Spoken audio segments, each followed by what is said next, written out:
はい、皆さんこんにちは。コーヒーサムライです。今日はね、ハリオさんの新商品、エレクトリックコーヒーサイフォンというのがですね、発売になるということで、なんと今日のゲストは開発者さんにお越しいただきました。ではお呼びいたしましょう。ハリオの日高さんです。どうぞ。どうも。こんな感じで大丈夫です。いや、ようこそいらっしゃいました。はじめまして、ハリオの日高です。よろしくお願いします。高青年って感じ。ありがとうございます。今時のイケメン。いやちなみに私昭和のイケメンで言われてましたけど。開発者さんなんですよね。そうですね。はい。もうお若いような感じですけども、すごいですね。そうですね。すごいのかわからないですけど。エレクトリックコーヒーサイフォン、いわゆるサイフォンなんですけど、火を使わない電動でこうウォーマーみたいな感じなのかな、下が。これってサイフォンを入れることができる。僕はすごい注目なんですよね。自分が最近サイフォンハマってるからっていうのもあるんですけど、もっと気軽にサイフォンができるかなっていうような感じなので、今日はこちらを実際にこれを開発した開発者さんにいろいろ聞いていきたいと思います。いつものやつやりたいと思います。はい、日高さん一緒にお願いします。それでは皆様ご唱和ください。コーヒーは自由だ。行ってみよう。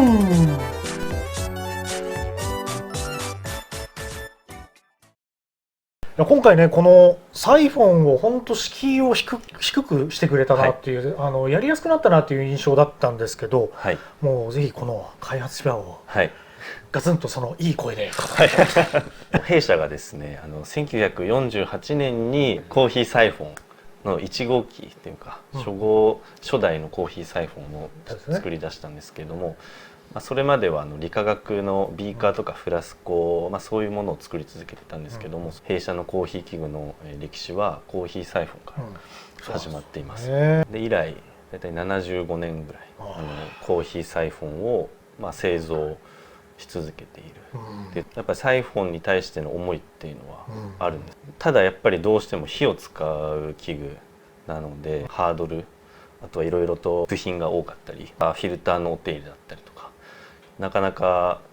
壁がいろいろとあって、なかなか手を出しづらい壁を取り払って一個ずつ、もっと多くの方にサイフォンの魅力だったり体験してもらいたいというか、もう本当に手を出しやすいような製品を作りたいなっていう思いから、こういう電気式のコーヒーサイフォンを開発するっていう至ったっていう形ですね。もともとね、日高さんはコーヒー好きだった。そうですね。はい。入社もちろんする前からコーヒーは好きで、それハリオを目指して。エンジニアさんですよね、要はね。そうです。私が勉強してたのはプロダクトデザインっていう領域なんですけど、それとコーヒーが結びつくところがやっぱハリオだったっていうところで。素晴らしい。若い方がどんどん出てきて、こうやってどんどんね、情熱を注いで作る時代になってきましたよ。コーヒーの世界はこれからまだイケボイスだからね、なんかもう聞き惚れちゃいますけど。それで、ハリオさんに入ってそのサイフォンのこういうのを作ってみようと。本当にやりようはいろいろあると思うんですよね。サイフォンを電気で作るっていうのは、だし実際今までもいろんな電気式のサイフォンコーヒーメーカーっていうもの自体は作られてきてるんですよね。今作るならどういったものがいいのかなっていうので作ったのがこれになります。時間かかりましたか、最初の構想から。2、3年ぐらいですかね、その構想から考えると。本当に部品とかパーツがシンプルなんですよね。基本的にパーツの点数は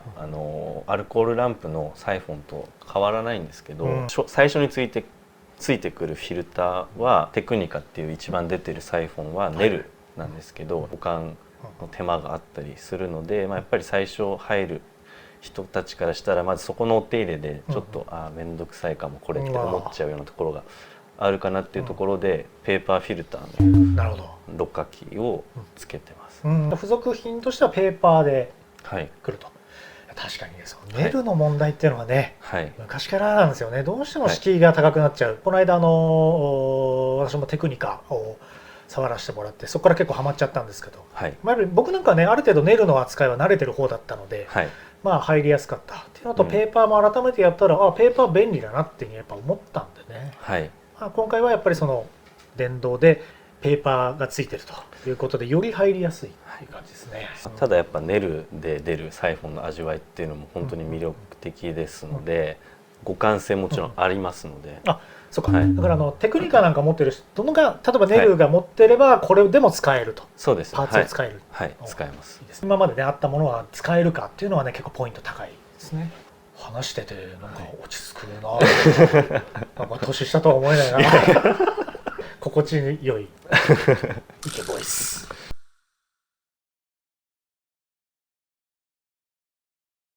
今までのアルコールランプ、火が熱源だったサイフォンの熱源が電気になったっていう、本当そういうシンプルなものなんですけども、なのでヒーターとこのガラスのボールっていうのが分離式になってます。結構これが一体になっている電気式のサイフォンコーヒーメーカーもあるんですけれども、やっぱりお手入れの面でどうしても丸洗いできないんですね。この電気の部分に水がかかると故障してしまうので、お手入れの面でのハードルも下がっている。あとは何といってもこのサイズ感ですね。やっぱりいろいろと電気式のサイフォンコーヒーメーカーを見てみたんですけど、大きいんですよね。これ A5 サイズぐらいなんですよ、設置スペース自体は。A4 コピー用紙の半分ぐらいあれば置けるサイズ感、置き場所にもそこまで気を使わないようにしてます。他社さんのものとかは割と5人用とかもっと多く取れるようなものが多かった、まあ、その分大きくなっちゃってたんですけど、まあ、弊社のテクニカっていうサイフォン自体は3人用が一番出てるんですね。今から電気式作るってなったらやっぱり3人用のサイズにこだわった方がいいかなっていうところで設計しデザインしてってますね。リッチ的かっこいい。独身ですよね。はい、はい、イケメンリッチ的イケボイスいかがですか。すいません、近所のおじさんすいません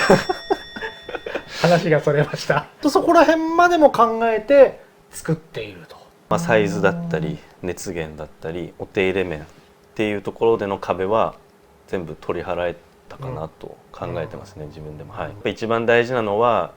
サイフォンの楽しさっていうのは損なわずに電気式のものにどうやって落とし込むかっていうところに結構こだわって作りました。弊社は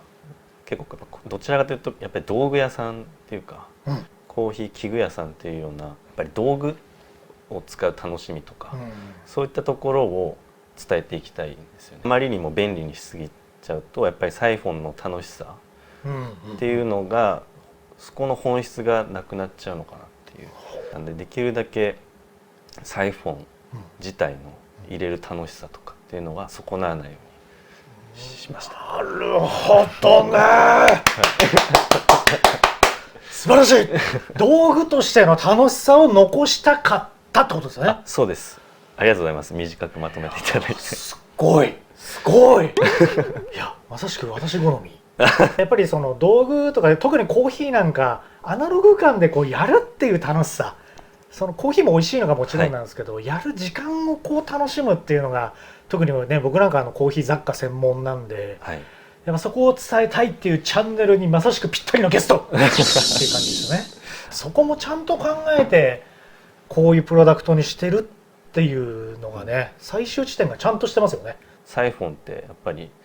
何十年も連れ添えるような道具だと思うんですよね。なんで本当にあまりその時代の技術とかなんていうテクノロジー的なところに頼りすぎずにシンプルな機能だけに抑えて、本当加熱ぐらいしかできないんですけど、それでいいかなっていう感じです。なるほど。逆にその方が10年後20年後も古びないものになるんじゃないかなと思います。感無量いや素晴らしいです。こういった思いがこの、今回のプロダクトに入ってますので、ぜひともこれは注目の。